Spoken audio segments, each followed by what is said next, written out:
ඇස් පියාගෙන දැකපු හීන ඇස් ඉස්සරහම යථාර්ථයක් වෙන දවස වෙනකන් මහන්සි වෙනවා. හීන වලින් ඇහැරිලා ඇත්තටම වැඩ කරපු මිනිස්සුන්ගේ ඇස් කතා කරලා කියනවා මේ මිනිස්සුන් නිදිමරපු තරම. මොලේ කෑ ගහලා කියනවා මේ මිනිස්සු මෙතනට එන්න කල්පනා කරපු තරම.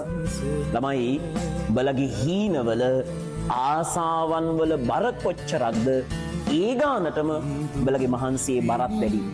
ළමයි ගෙදර ප්‍රධානම ආදායම් මාර්ගයේ උඹ වෙච්ච දවසට ඔබට තේරෙයි ඔබ දැක්කපු හීනවලයි ඔබ වෙච්ච මහන්සියේයි ආඩම්බරයේ තරම. ඒ ආඩම්බරේ විඳින්න මහන්සිය.